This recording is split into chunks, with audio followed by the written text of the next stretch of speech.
Hello friends, आपका बहुत बहुत स्वागत है हमारे चैनल सरकारी नौकरी में।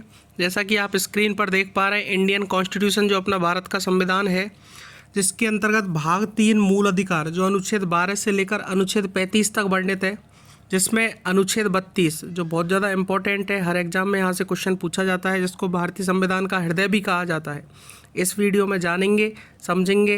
वीडियो के अंत तक ज़रूर बने रहे। और जिनको अनुच्छेद 12 से लेकर अनुच्छेद 31 तक समझना है, डिस्क्रिप्शन में लिंक दे रखी है, आप जाएं, अच्छे से नोट्स बनाएं और अच्छे से समझें। तो चलो बात करते हैं अनुच्छेद 32, जिसको भारतीय संविधान का हृदय कहा जाता है। इससे पहले आप एक बार चैनल को सब्सक्राइब कर लें और बेल आइकन भी दबा लें, जिससे हर वीडियो की नोटिफिकेशन आपको टाइम टू टाइम पहुंचती रहे। तो अनुच्छेद 32 जिसको भारतीय संविधान का हृदय कहा जाता है, समझने की कोशिश करना। ये अनुच्छेद 32 अपने एक मूल अधिकार है, जिसका नाम है संवैधानिक उपचारों का अधिकार।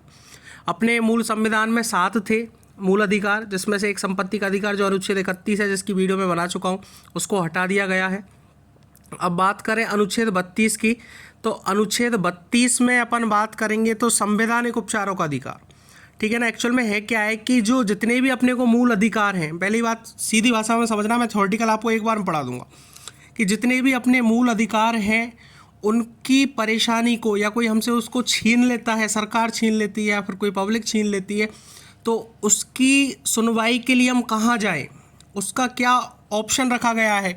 तो जिन्होंने संविधान बनाया है, उन्होंने बहुत दिमाग से संविधान बनाया है, तो लास्ट ऑप्शन ये रखा है संवैधानिक उपचारों का अधिकार। इसका मतलब ये है कि मूल अधिकार को मूल अधिकार बनाने वाला मूल अधिकार।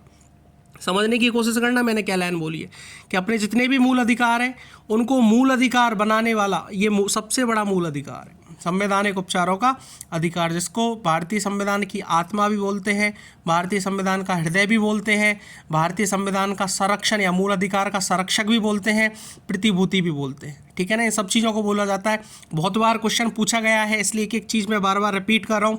भारतीय संविधान का आत्मा, भारतीय संविधान का हृदय या संरक्षण मूल संविधान का, या भारतीय संविधान का संरक्षक, या फिर प्रतिभूति भी इसको कहा जाता है। मूल अधिकार को मूल अधिकार बनाने वाला मूल अधिकार, ठीक है ना। तो इसके अंतर्गत होता क्या है एक्चुअली कि जितने भी अपने मूल अधिकार हैं, मैं देसी भाषा में समझाऊं पहले, तो जितने भी अपने मूल अधिकार हैं, उनकी सुरक्षा के लिए हर पब्लिक को, हर व्यक्ति को पूरा मूल अधिकार की स्वतंत्रता है। सब जितने भी मूल अधिकार हैं, उनमें जितनी भी स्वतंत्रता है, वो उनका अधिकार है, हक है। उसकी स्वतंत्रता के लिए जो मूल अधिकारों का जो संरक्षण करता है, वो ये अधिकार करता है। इस भाग द्वारा प्रदत्त अधिकारों को प्रवर्तित कराने के लिए उपचार। तो अनुच्छेद 32 का फर्स्ट पॉइंट क्या है? इस भाग द्वारा प्रदत्त अधिकारों को प्रवर्तित कराने के लिए समुचित कार्रवाइयों द्वारा उच्चतम न्यायालय में समावेदन करने का अधिकार प्रत्याभूत किया गया है। इसका मतलब ये है सिंपल हिंदी भाषा में कि आपके मूल अधिकार को यदि कोई छीनता है या हनन करता है या कोई नष्ट करता है, चाहे कोई सरकार हो चाहे कोई व्यक्ति हो, तो आप सीधा जाके सुप्रीम कोर्ट में दावा ठोक सकते हैं, बोल सकते हैं भाई कि मेरे इस मूल अधिकार का हनन हुआ है, आप कार्रवाई कीजिए। दोबारा रिपीट करता हूँ कि कोई भी मूल अधिकार आपसे छीनता है, हनन करता है या नष्ट करता है, तो आप सीधा, ना कोई डिस्ट्रिक्ट कोर्ट में जाना, ना कोई हाई कोर्ट में जाना, मैं बताऊंगा हाई कोर्ट में किस कंडीशन में जाना है, ना डिस्ट्रिक्ट कोर्ट में जाना, ना हाई कोर्ट में जाना, केवल सीधा जाके आपको अधिकार है सुप्रीम कोर्ट जाएं और सुप्रीम कोर्ट में इसका आप दावा ठोक सकते हैं, ठीक है। तो दूसरा पॉइंट क्या बोलता है? इस भाग द्वारा प्रदत्त अधिकारों में से किसी को प्रवर्तित कराने के लिए उच्चतम न्यायालय मतलब सुप्रीम कोर्ट को ऐसे निर्देश या आदेश या रिट निकालने के लिए जिनके अंतर्गत बंदी प्रत्यक्षीकरण, परमादेश, प्रतिषेध, अधिकार प्रक्षा और उत्प्रेषण की रिट है, जो भी समुचित है, निकालने की शक्ति होगी। समझना मेरी बात, सबसे ज़्यादा क्वेश्चन पूछा जाता है इस अनुच्छेद से। मैं बार बार रिपीट कर रहा हूँ, तो आप समझने की कोशिश करना। बंदी प्रत्यक्षीकरण मैं पढ़ाऊँगा अभी आगे चल के, परमादेश, प्रतिषेध, अधिकार प्रक्षा और उत्प्रेषण, ये 5 रिट निकालने का सुप्रीम कोर्ट को अधिकार है। सुप्रीम कोर्ट को इस मूल अधिकार के संरक्षण के लिए 5 अधिकार निकालने का अधिकार है। ये बंदी प्रत्यक्षीकरण, परमादेश, प्रतिषेध, अधिकार प्रक्षा और उत्प्रेषण की रिट, और सीधा आप सुप्रीम कोर्ट जा सकते हैं। ये 5 चीज़ है क्या, मैं अभी थोड़ी देर में नेक्स्ट स्लाइड में आपको बताऊंगा। अब बात करें उच्चतम न्यायालय को खंड 1 और खंड 2 द्वारा प्रदत्त शक्तियों पर प्रतिकूल प्रभाव डाले बिना संसद उच्चतम न्यायालय द्वारा खंड 2 के अधीन प्रयोक्तव्य किन्हीं या सभी शक्तियों का किसी अन्य नाले को अपने अधिकारता की स्थानीय सीमाओं के भीतर प्रयोग करने के लिए विधि द्वारा सशक्त कर सकेगी। मतलब हाईकोर्ट भी ये अधिकार है, हाईकोर्ट भी निकाल सकता है। मैं अभी समझाऊंगा ये चीज़ भी। इस संविधान द्वारा अन्यथा उपबंधित के सिवाय इस अनुच्छेद द्वारा प्रत्याभूत अधिकार निलंबित नहीं किया जाएगा। इस संविधान द्वारा अन्यथा उपबंधित के सिवाय, कोई और उपबंध हो तो बात अलग है, इस अनुच्छेद द्वारा प्रत्याभूत कोई भी अधिकार निलंबित नहीं किया जा सकता। तो चलो बात करते हैं इंपॉर्टेंट पॉइंट पे। तो मैंने आपको बताया कि संविधान की हृदय व आत्मा अनुच्छेद 32 को कहा जाता है। अनुच्छेद 32 मूल अधिकारों को प्रवर्तन कराने के लिए सर्वोच्च न्यायालय को 5 प्रकार की रिट जारी करने का आदेश है, अधिकार है बिल्कुल। 5 प्रकार की रिट वो कभी भी जारी कर सकता है। तो पहली रिट आती है बंदी प्रत्यक्षीकरण, ठीक है ना। बंदी प्रत्यक्षीकरण, इसका मतलब है टू हैव द बॉडी।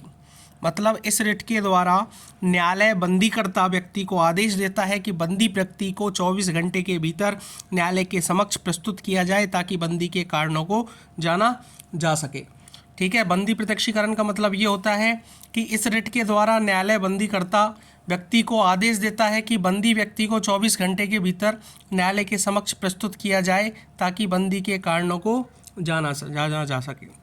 कि कोई भी व्यक्ति है, यदि उसको पुलिस पकड़ ले जाती है, गिरफ्तार कर लेती है, तो ये मैंने आपको पहले भी बताया था कि अपने को ये अधिकार दिया गया है, ये अपना मूल अधिकार है कि 24 घंटे के अंदर न्यायालय में पुलिस को आपको समक्ष करना पड़ेगा, उसके सामने रखना पड़ेगा। टू हैव द बॉडी, ऐसा नहीं है कि उसकी जगह किसी वकील को पेश कर दिया जाए या किसी दूसरे व्यक्ति को पेश कर दिया जाए। उस व्यक्ति को 24 घंटे के अंदर न्यायालय में पेश करना पड़ेगा। यदि ऐसा नहीं होता है तो आप सीधा सुप्रीम कोर्ट जा सकते हैं, सुप्रीम कोर्ट में अपनी दाखिल कर सकते हैं और सुप्रीम कोर्ट आदेश निकालेगा बंदी प्रत्यक्षीकरण का, और बंदी प्रत्यक्षीकरण के कारण फिर थाने में अप्लाई होगा, थाने में तुरंत फैक्स आएगा, थाने वाले फिर आपको तुरंत बंदी प्रत्यक्षीकरण में थाने को तुरंत अप्लाई किया जाएगा, बोला जाएगा कि जाइए और 24 घंटे के अंदर तुरंत उसको क्या कीजिए, जज के सामने समक्ष कीजिए, प्रस्तुत कीजिए, ठीक है ना। वरना ऐसा नहीं होता है तो फिर इस पर कार्रवाई की जाएगी। दूसरा आदेश होता है परमादेश, ठीक है ना। परमादेश का मतलब क्या होता है, इस रिट के माध्यम से न्यायालय किसी सार्वजनिक अधिकारी को आदेश देता है कि वह उस कार्य को करे जिसके हेतु वह बाध्य है और उसने उस कार्य को करने से मना कर दिया हो, ठीक है ना। जैसे आप कोई गवर्नमेंट जगह जाते हैं, गवर्नमेंट जितने भी सरकारी कर्मचारी हैं, जैसे स्कूल में जाते हैं, टीचर है, टीचर नहीं पढ़ा रहा तो, या फिर कोई गलत काम कर रहा है, तो उस चीज़ के लिए भी परमादेश का आदेश सुप्रीम कोर्ट से निकल सकता है, ठीक है ना। कोई भी आपका काम नहीं हो रहा है, सरकारी कर्मचारी आपका काम नहीं कर रहा है, लेकिन उस काम को करने के लिए वो बाध्य है, जिस काम के लिए उसको बैठाया गया है वो काम नहीं कर रहा, तो आप सीधे सुप्रीम कोर्ट जा सकते हैं। और सुप्रीम कोर्ट जाने के बाद सुप्रीम कोर्ट एक आदेश निकालेगा परमादेश का। जो परम आदेश होता है, मतलब सबसे ऊपर वाला जो आदेश होता है परमादेश, वो आदेश निकालेगा और उस व्यक्ति के खिलाफ ये आदेश निकलता है और तुरंत कार्रवाई की जाएगी। राष्ट्रपति और राज्यपाल के खिलाफ ये एक आदेश नहीं लाया जा सकता, ये ध्यान रखना इंपॉर्टेंट बात, ठीक है ना। बाकी कोई भी सरकारी कर्मचारी है, ठीक है ना, कोई भी XYZ कोई भी सरकारी कर्मचारी है, यदि वो आपका काम नहीं कर रहा है तो आप जाइए और उसके खिलाफ सुप्रीम कोर्ट जाइए और परमादेश का आदेश निकलवा लीजिए, ठीक है। इसके बाद नेक्स्ट पॉइंट पे बात करें प्रतिषेध। प्रतिषेध क्या होता है कि प्रतिषेध का मतलब होता है स्टे ऑर्डर, समझना ध्यान से। स्टे ऑर्डर का मतलब यह है रिट किसी न्यायिक या अर्ध न्यायिक संस्था के विरुद्ध जारी की जाती है। इसके माध्यम से न्यायालय न्यायिक या अर्ध न्यायिक संस्था को अपने अधिकार क्षेत्र से बाहर निकलकर कार्य करने से रोकती है।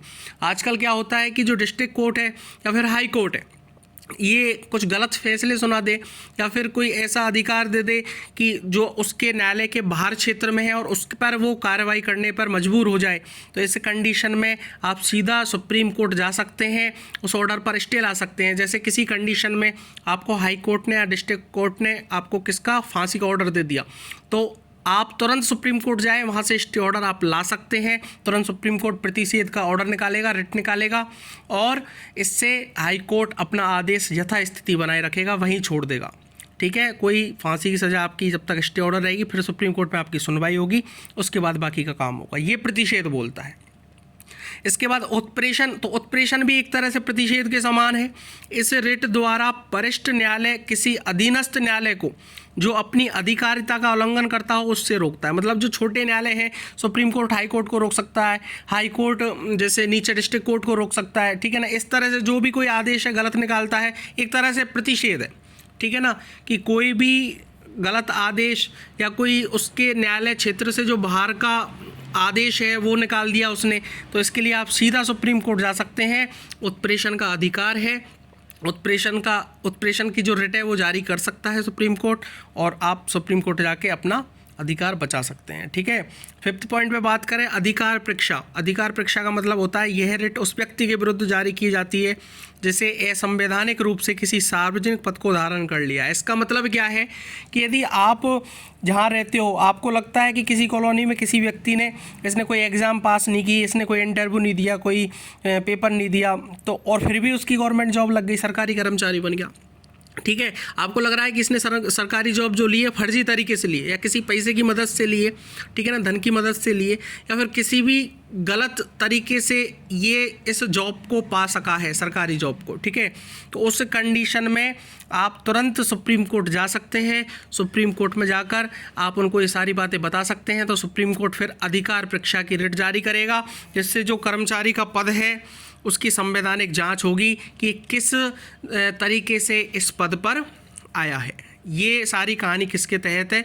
अधिकार परीक्षा के तहत है। जैसे बंदी प्रत्यक्षीकरण मैंने आपको अभी समझाया था, बंदी प्रत्यक्षीकरण में क्या होता है, 24 घंटे के अंदर आपको न्यायालय के सामने प्रस्तुत किया जाता है। तो मैंने आपको कुछ दिनों पहले एक अनुच्छेद बताया था, प्राण एवं दैहिक स्वतंत्रता का अधिकार, 21 था वो, ठीक है ना। तो उसमें मैंने आपको बताया कि निवारक निरोधक में नहीं लगेगा ये, ठीक है। निवारक निरोधक बताया ना, निवारक निरोधक में क्या होता है कि किसी कंडीशन में हाउसिंग अरेस्ट कर दिया जाता है, ठीक है ना। यदि किसी समाज को नुकसान पहुंच रहा हो तो भी हाउसिंग अरेस्ट कर दिया जाता है। इस कंडीशन में यह बंदी प्रत्यक्षीकरण का आदेश नहीं लगेगा, ठीक है। उसके अलावा बाकी सारी कंडीशनों में ये आदेश लगेगा। तो इस तरह से 5 रिट का अधिकार होता है किसके पास? सुप्रीम कोर्ट के पास। इस एक तो बंदी प्रत्यक्षीकरण, सेकंड होता है परमादेश, थर्ड होता है प्रतिषेध, फोर्थ होता है उत्प्रेषण, और फिफ्थ होता है अधिकार परीक्षा। इसको याद करने की सीधी ट्रिक बताऊं मैं आपको, बंदी, पति, परमेश्वर, उसका अधिकार।